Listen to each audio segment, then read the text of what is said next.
Welcome back. Welcome back to the course Privacy and Security in Online Social Media. This is week 7, part 2. In part 1, we saw nudges, how nudges play a big role, and scientific reasons why nudges are very useful in terms of building any technology. We also saw ideas like persuasive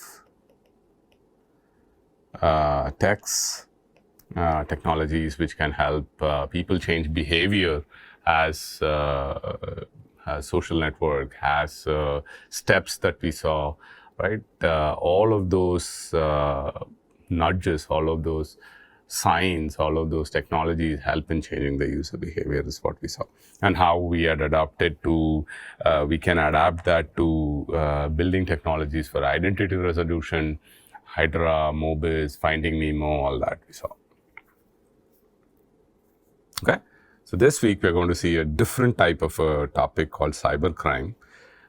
So if you have any, if you have any questions, again, feel free to ask, post it on Discourse. We'll be happy to actually take it forward.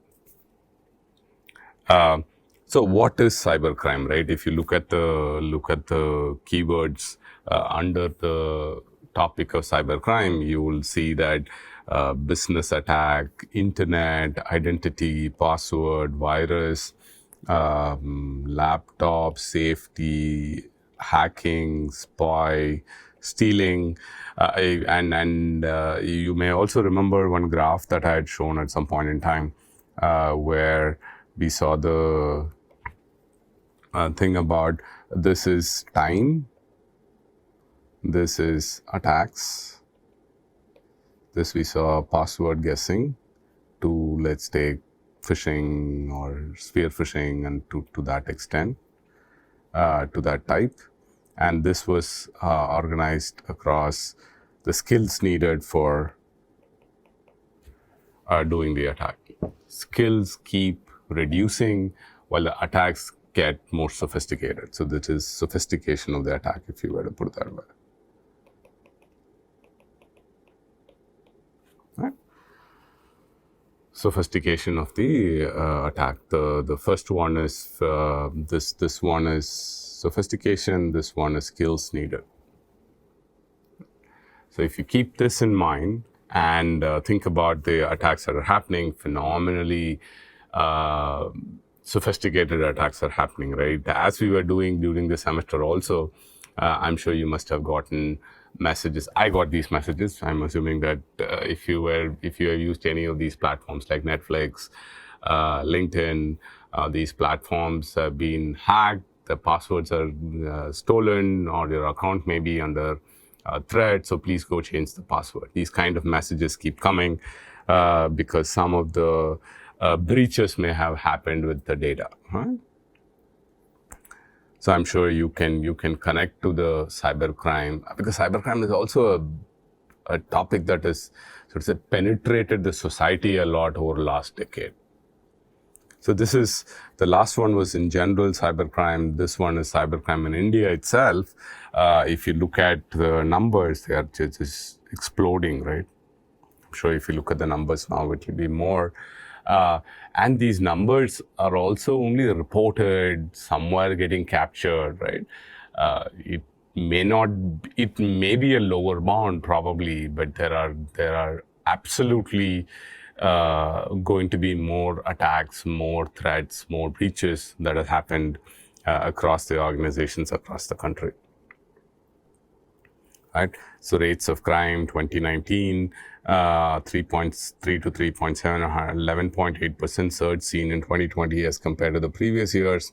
And states which has had more number of attacks, right, state-wise reporting, and different types of attacks are online banking, OTP frauds, credit card, debit card frauds, cases related to ATM, fake news on social media, cyber stalking, fake profile, and data theft.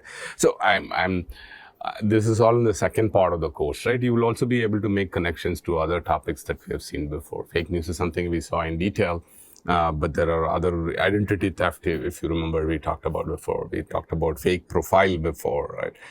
So connecting to some of that is what we are seeing now, particularly looking at social media and cybercrime attacks, right?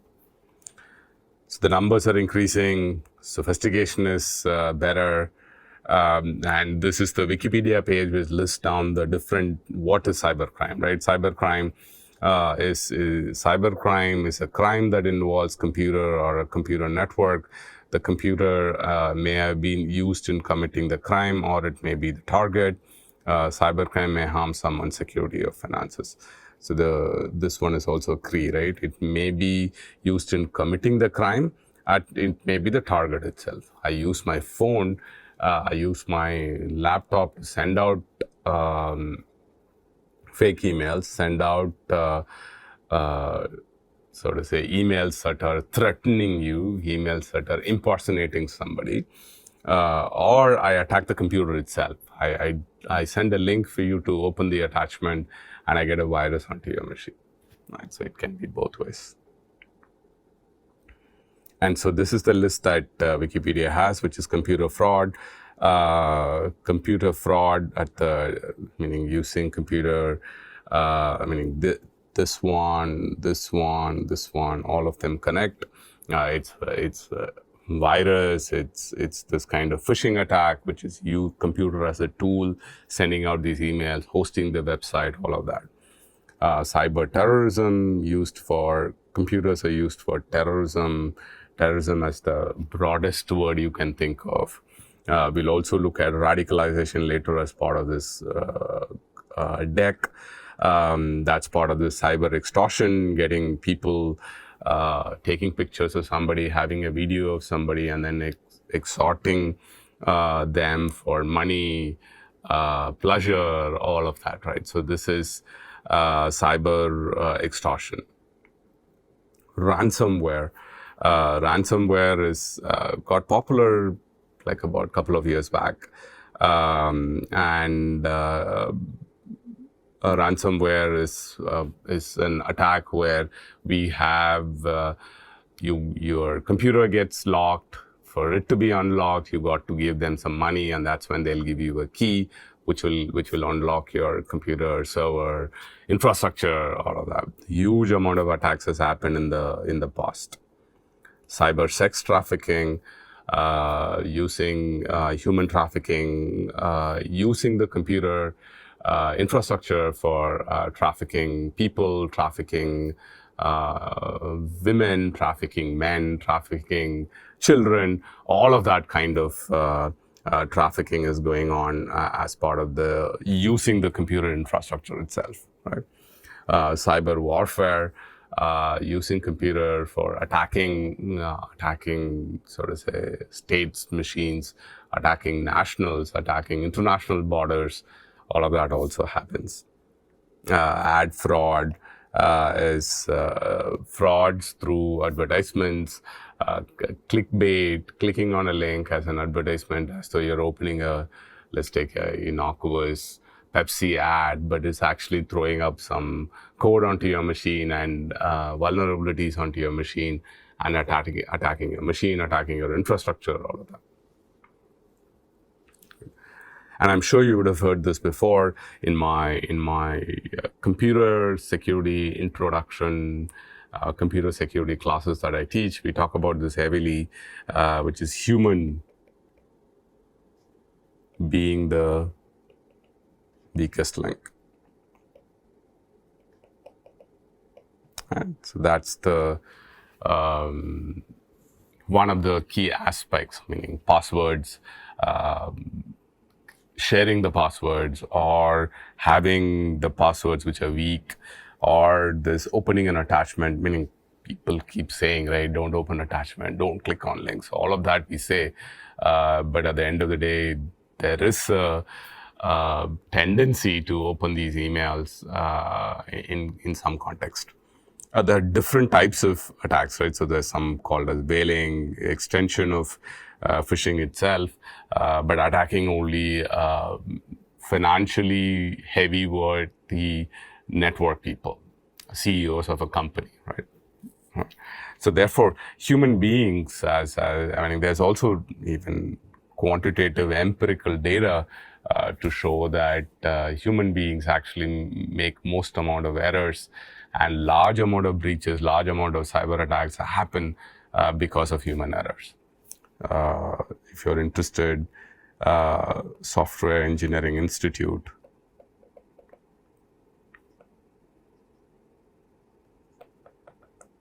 Software Engineering Institute has some reports on this. Okay. Now let's focus on that just to get a view of what is going on, right? What does cybercrime mean? What are the different aspects? How is it in India? And what are the different keywords are connected to cybercrime? Now let's focus on, of course, we cannot, as part of this course, we cannot cover all of them. I mean, I'm pretty sure we can we can easily teach a full semester course on cybercrime only on this list here. But let's just narrow down a little bit and focus on some aspects of cybercrime, which is cyberbullying, hate speech, and radicalization, which is something that all of us will be able to connect to very well. I'm guessing that you would know. You would have been part of yourself, either a victim, hopefully not as a person doing cyberbullying, and hate speech. I'm guessing you would have seen hate speech content on social or on other platforms, hopefully not creating hate speech. And radicalization, what does radicalization mean, all that. Pause the video and think about these three topics. Or meaning, what does it connect to you? What are the things that comes to your mind when we say these three words? So now let's look at what is cyberbullying, right? Cyberbullying is bullying with the use of digital technologies. It can take place on social media, messaging platforms, Facebook, WhatsApp, gaming platforms, mobile phones. It is repeated behavior aimed at scaring, angering, or shaming those who are targeted. That's what UNICEF is defining cyberbullying as. Right? The key aspect is aimed at scaring, angering, and shaming using digital technologies. That's what we are interested in. Right? So here's a list of what types of cyber bullying are. So let's go from left here in this order. Cyber stalking, repeatedly sending messages that include threats of harm or are highly intimidating. Again, you may be aware of these kind of things. I'm just putting it in context and keeping the content also self-containing. If you were to watch only this video, you should be able to get a sense of the whole topic. Cyber stalking is repeatedly sending messages that include threats of harm or highly intimidating. Harassment, repeatedly sending offensive, rude, and insulting messages. Flaming, online fights using electronic messages with anger and vulgar language.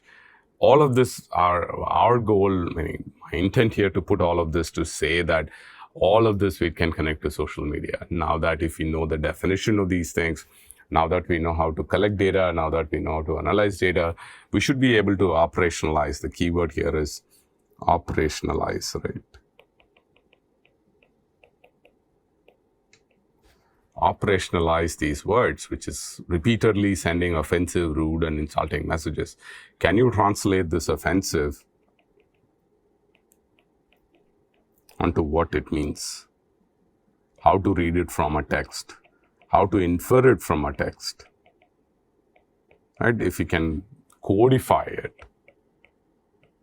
then we are in the right direction, right? That's the goal here. Flaming, online frauds using electronic messages, online fights using electronic messages with angry and vulgar language, right? Again, can you codify what a vulgar language is, and can we pull it off the social media? Exclusion, intentionally excluding someone from an online group, like a buddy list. You have a friends list and you are consciously removing somebody from the list. You had somebody in the list and you wanted that person not to be in that list anymore.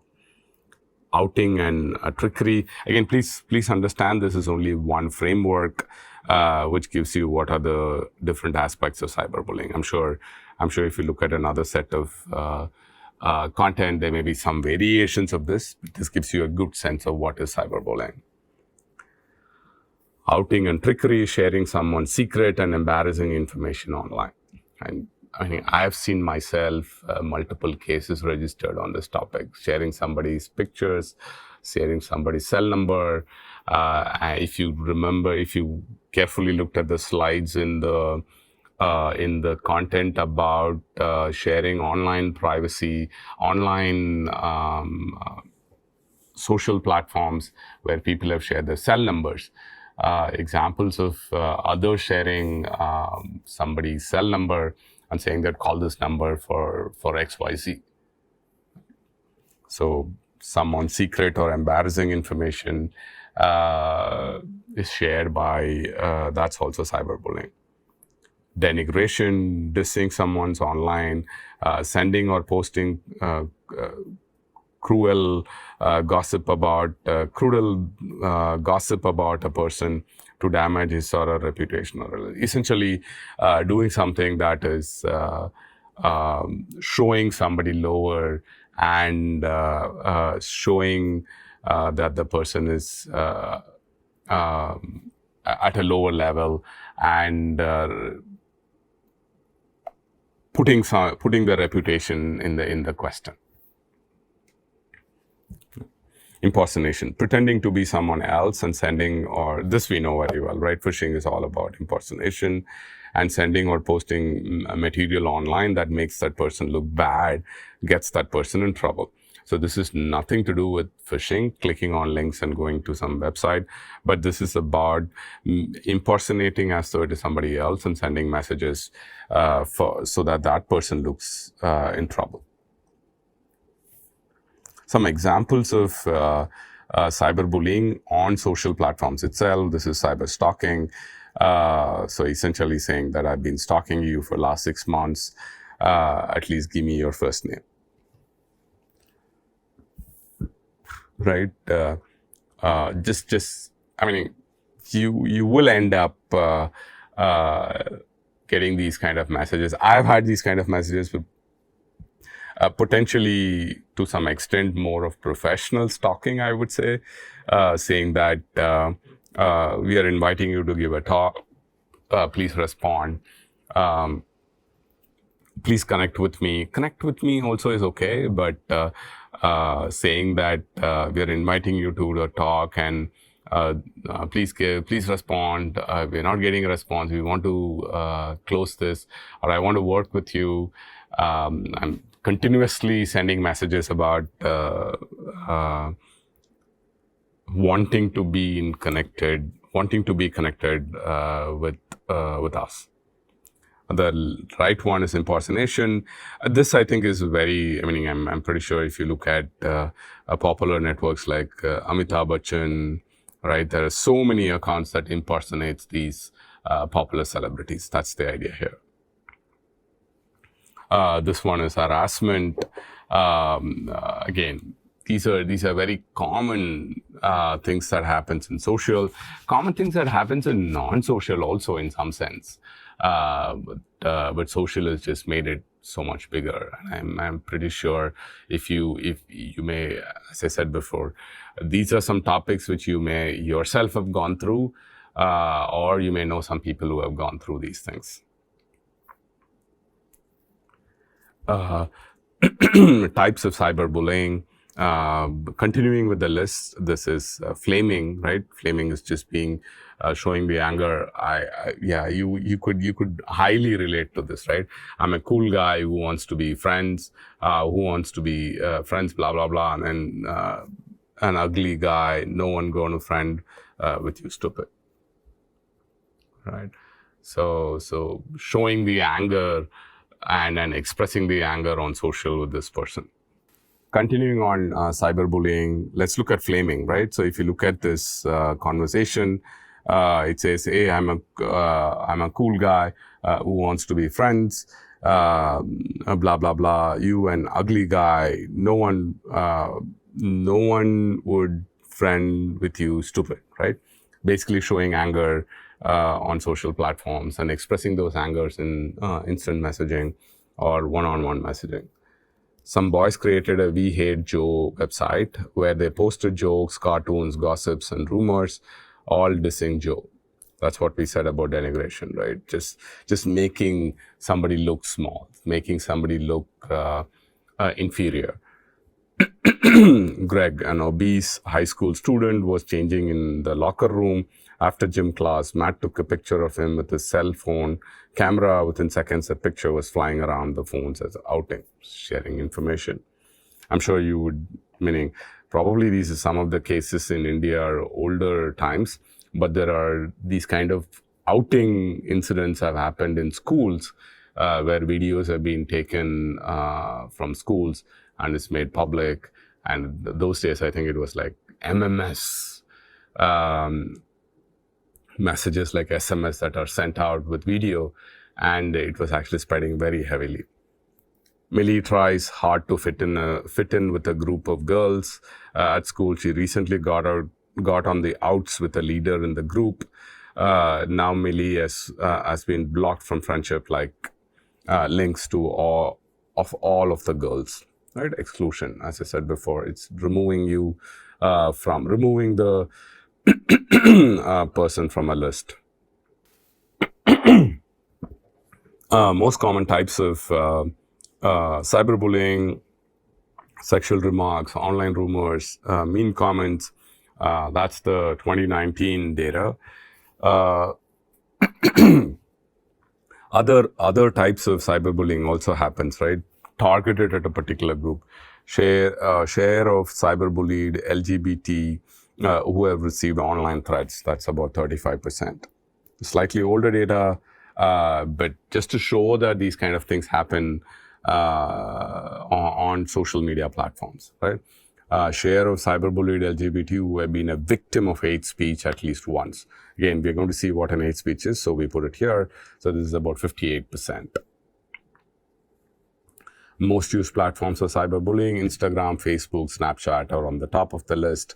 Because of the nature in which it is, these platforms are, I think it becomes very, very evident that they get used most number of times.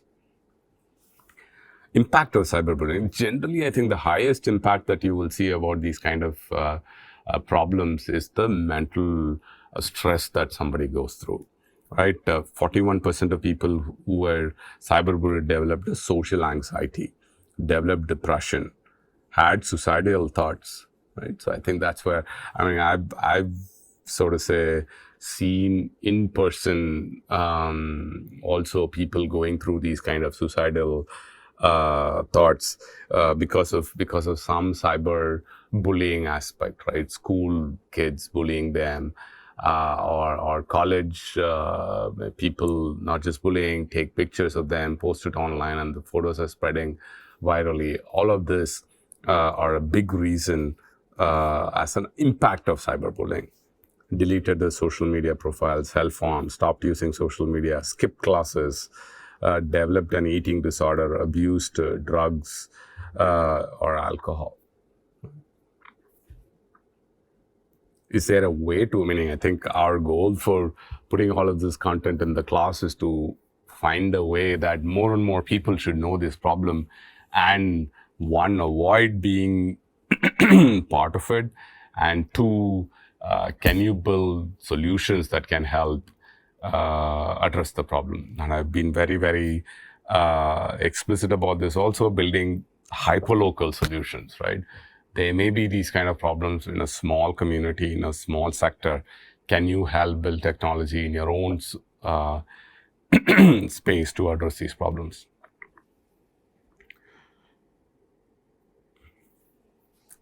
Just to get a sense of where the cyberbullying has happened around the world, India tops the list.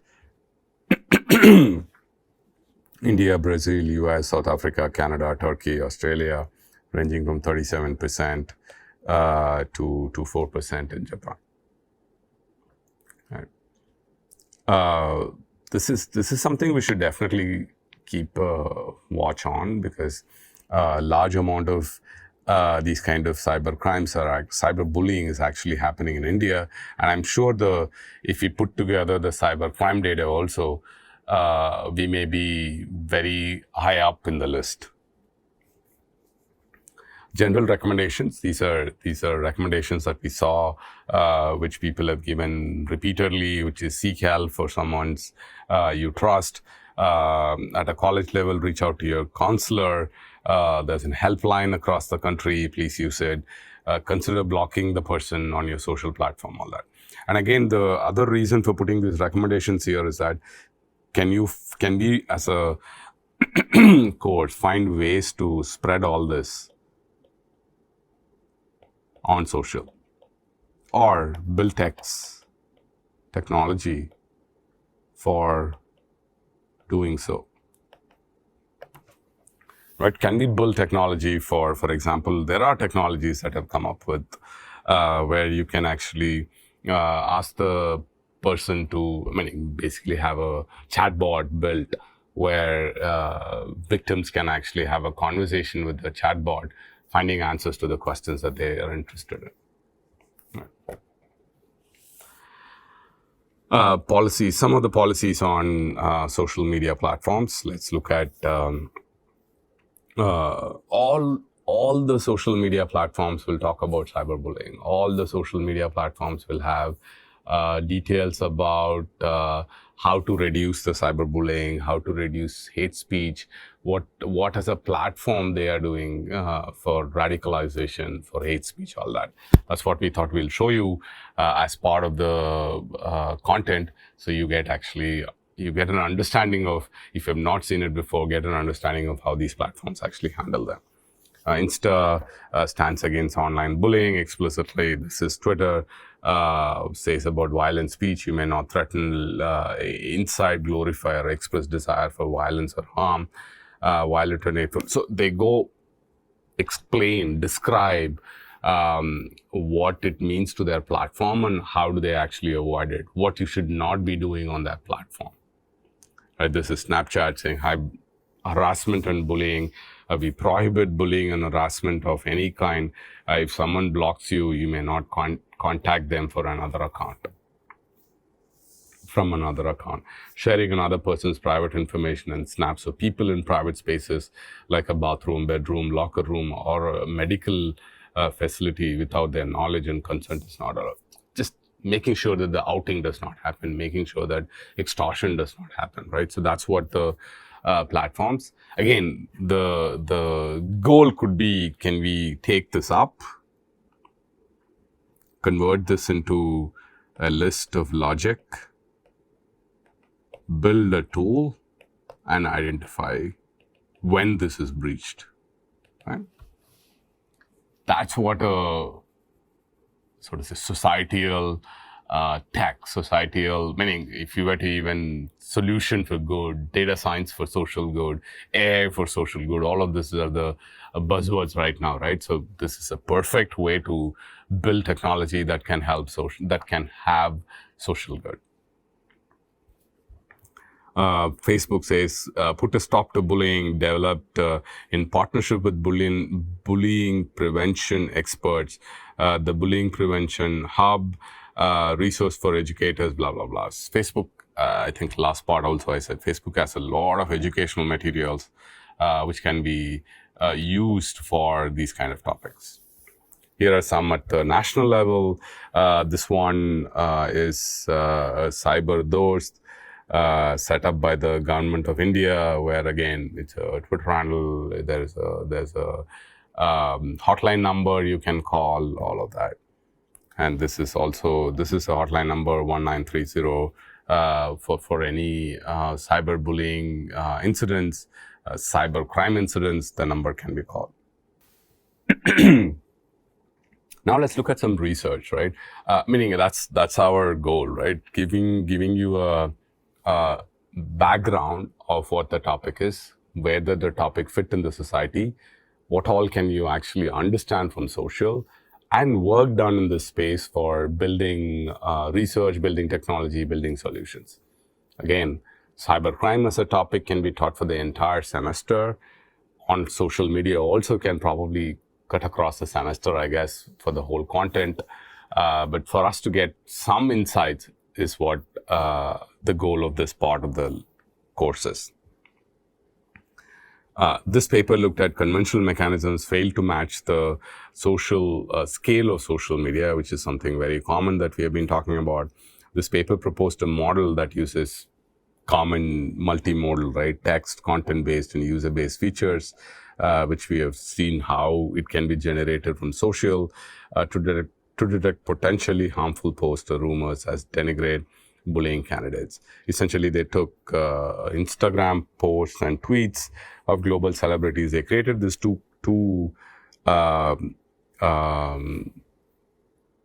categories, which is reputation rumors and non-reputation rumors, which are focused on somebody's reputation, focused on let's take my reputation on social, my credibility on social, and posts that are not connected to my credibility on social.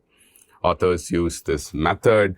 Take a look at this method. This is basically swarm-based, means that people are behaving as in the swarm, uncontrolled, unplanned way of behavior of users, uncontrolled users.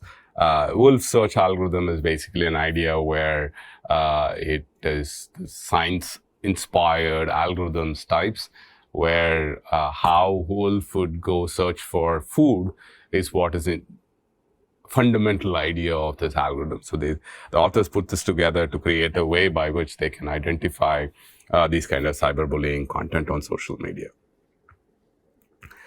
This optimal textual method with content-based and user-based was then used to build a classification model, which is to help given a text whether it is cyberbullying or not.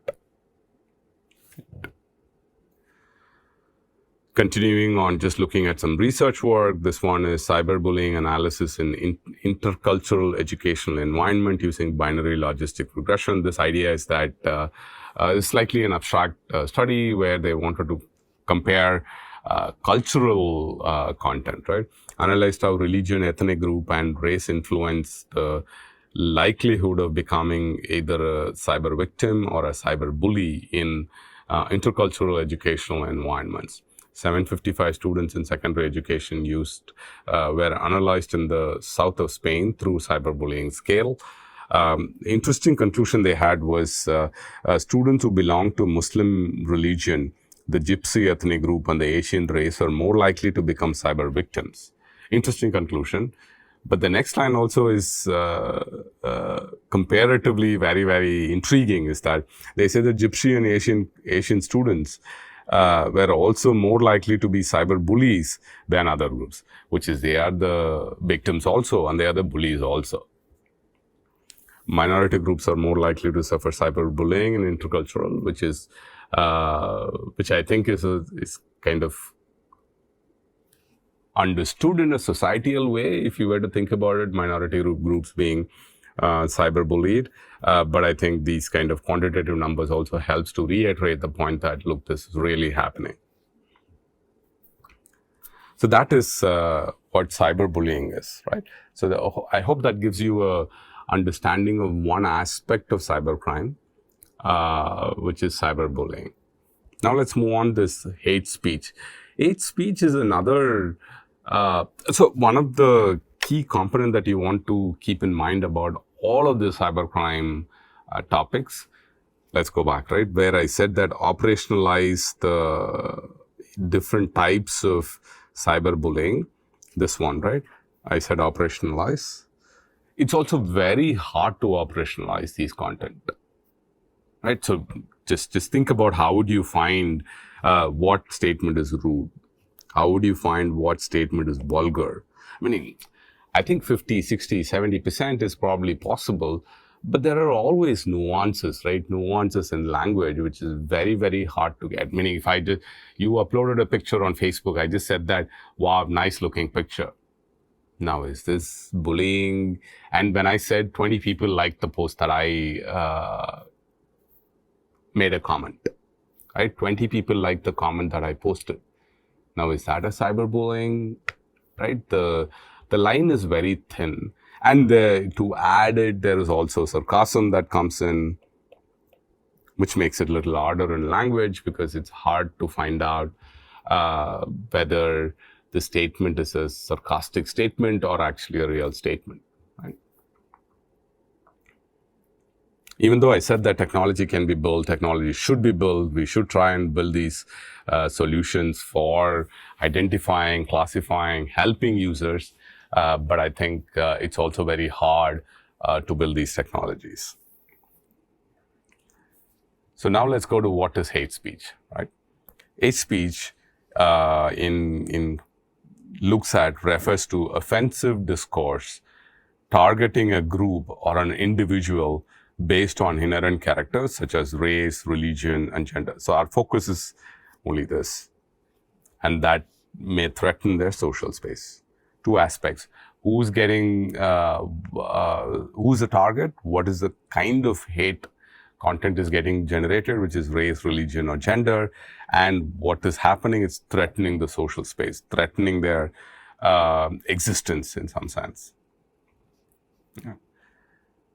So different categories of hate speech, if you were to think about sexual orientation, disability, gender, religion, race, behavior, class. So that's the different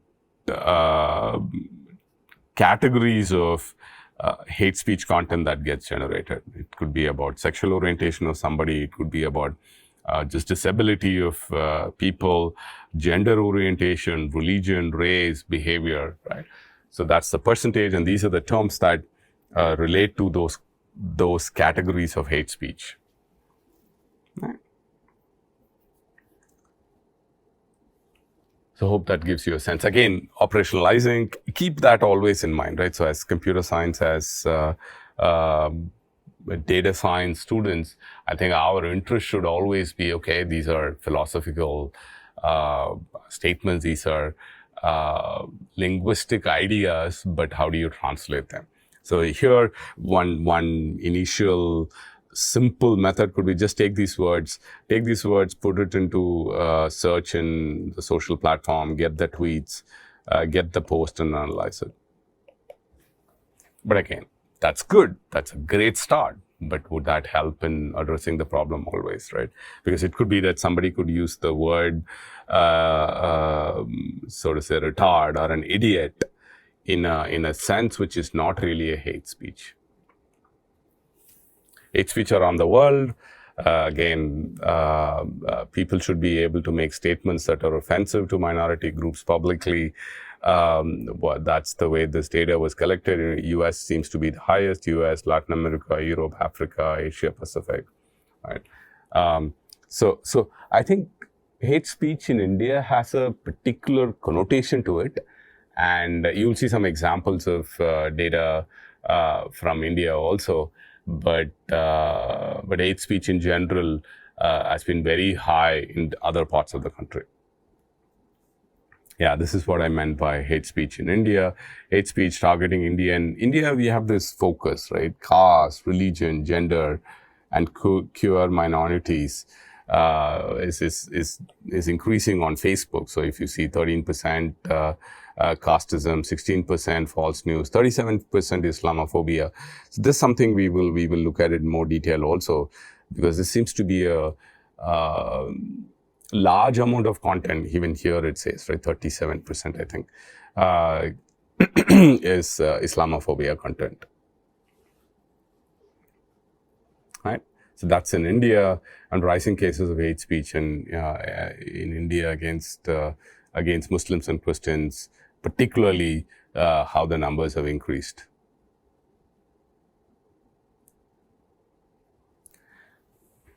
If you do a simple search for hate speech in Google News right now, you will see lots of articles written, lots of cases that are going around, posts that are going around about hate content that is generated on social.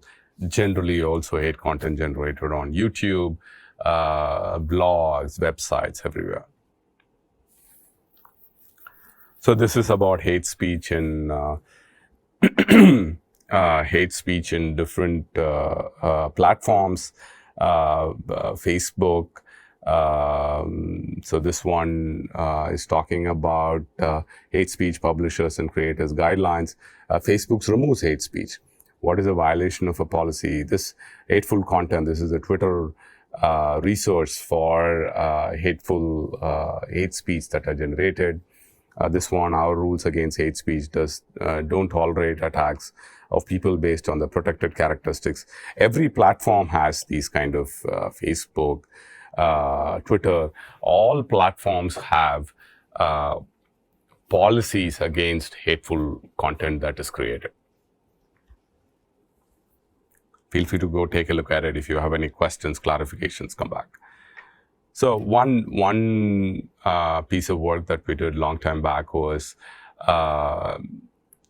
looking at the social content again. Can you actually find hate content within the context of code mixed text, right? Code mixed, I've explained code mixed before, which is using English and Hindi together in the same sentence.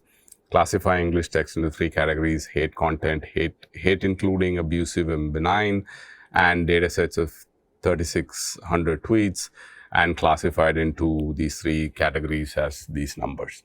Just to give you a sense of these are the directions one can actually look at. And of course, we did simple things as I said, create a dictionary of words, look at those words, how many times those words appear in the streets, and make some distribution out of it, and then make some inferences from those analysis. So I'm going to show you 2 papers, but we are going to have a separate, so to say, part for these only the hate speech content. We'll have a separate recording of a couple of papers together on this topic. One is on virus as a religion and subverting. So essentially the Islamophobia, social media, we'll actually look at it in detail separately in a part also. Here are other platforms where actually hate speech has become more and more prevalent. One is Parler, which became extremely popular when the Capitol riots happened in 2020, early 2020. Gab is another platform. 2020 or 2021, Parler became very popular. Gab is another platform, white supremacist, hate content getting generated. Gab was very popular when an incident happened where there was shooting incident in a synagogue in Pittsburgh, like a couple of years back, and then the person who did the shooting actually did some post on Gab, and then they even triggered all that. So these are the kinds of platforms where hate speech is, free speech is allowed more, and therefore hate speech actually is becoming more prevalent on these platforms. That's about hate speech, but wait for another part of the content which is only on hate speech. The last part, which we said, cyberbullying, hate speech, and radicalization. The last part there is radicalization. What is radicalization, right? Radicalization is a process by which an individual or a group comes to adopt increasingly radical views in opposition to a political, social, or religious status quo. I have an opinion now, and there's a status quo opinion that exists. I want to contest that. I want to go far away from that. I want to follow a particular ideology for any of the ideologies that I have. Right? So that's what a radicalization is a process by which an individual or a group comes to adopt increasingly radical views in opposing to a political, social, or religious status quo. Huge amount of work has been done on radicalization on social media.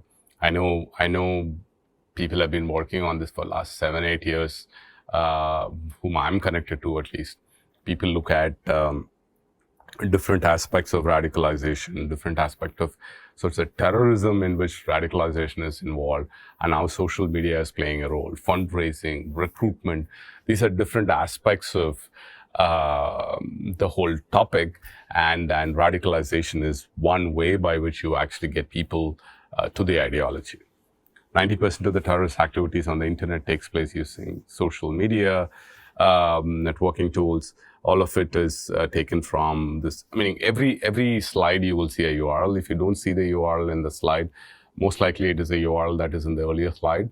But we tried keeping the reference for everything that we say in the slide itself. According to the International Center, this is a center that studies on violent extremism. 50% of the 236 interviews said that internet-based recruitment and perusal of social media factor into their decision to join ISS. At some point in time, even I was part of some research done on violent extremism. It was a joint project with somebody outside India where we were looking at extremist content on social, YouTube, other platforms like that. According to 2020 report, the Wall Street Journal, a 2016 internal Facebook study found that 64% of all extremist groups joins are due to our recommendation tools, right? Tools recommend. So how does one get to know even these things exist, right? I do a search for a topic like communism, let's take, right?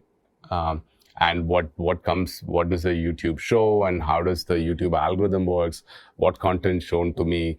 All of those algorithms also actually can be reason for the content that I'm consuming, and I can get into a rabbit hole, right? The effect of echo chambers, rabbit holes, all that happens, and therefore I could be more and more influenced by the content that I see, and that's what a radicalization is, right? Getting a polarized view of a topic. So this is what I was explaining a few seconds back, which is when you use social media today, did you give a thought to what content was showed to you? All the social media platforms make use of sort of algorithms that are it is influencing the way we think, and it's influencing the way we consume content. So the content that they present is what the content we consume, right? That influences what the radicalization is part of. How does social media facilitate radicalization? Some social media platforms provide violent groups free access to vast audiences. Essentially, groups are getting created on these platforms. I myself have seen these groups. An event is happening and these groups become very, very active, promoting that event, getting people to attend the event. There have been incidences in India where people have used social platforms for recruiting people into some of these organizations, all of that. Terror groups have weaponized blogs, Facebook groups. Social media algorithms fuel division and foster extremism, helping terror groups. Essentially, the groups are, these online platforms are available for, organizations use these platforms for promoting their content, promoting their ideology. There's an interesting graph which shows that the difference in the Republican and Democrat is only increasing over the years on any given topic, which is what polarization is to some extent, right? So if you see this difference is only increasing, you can look at the questions. Some okay, but some stays same. But these are great examples of what increasing, right? Stricter environmental laws and regulations cost too many jobs and hurt the economy. What are people saying from 1994 till 2017? And how is the Republican versus Democrat views are? It's just spreading. Just that people are going far away from each other in their views. What is YouTube doing about it? Does YouTube contribute to radicalization work? The platform actually has a lot of control over looking at this content, but again, it's extremely hard also. I can see it from these platforms' point of view. It's extremely hard to figure out the content is radicalized or not. The content will influence people to be radicalized or not. We work hard to protect users from extremist content. We address extremist content by removing videos that violate our hate speech policy and violent criminal organizations policy. Our recommendation systems significantly limit the reach of borderline content and harmful misinformation that brushes up against the policy line but does not cross it. A quick one or two analysis also is that, meaning if you're interested, go take a look at this dashboard. Dashboard has a lot of interactive graphs, which actually shows very, very effective analysis. Essentially, the analysis is showing that there's a lot of content that is getting generated on the far left and far right. And particularly YouTube. And YouTube is a great platform to study radicalization also. I myself have done this, but I know a lot of people who look at YouTube as a platform for doing radicalization and also studying radicalization on YouTube. Right, radicalization is an important topic, and people have radicalized to do some extreme things. Understanding psychosociological vulnerability of ISIs patronizers in Twitter. So this is basically looking at content to psychosociological content is basically content having different aspects, which is listed here as personality values, values and ethics, optimism, pessimism, age, and gender. These are the words that gets operationalized into what you want to collect data from the social media. And this work was done on Twitter. Basically, it shows that these psychosociological content can be used to discover and differentiate between prominent and unobtrusive users on Twitter, which is you can use these behavior of users to differentiate people who create more radicalized content, who create less radicalized content. Take a look at the paper. If you're interested, I can talk about it more. Here is another one, slightly older paper, 2010. When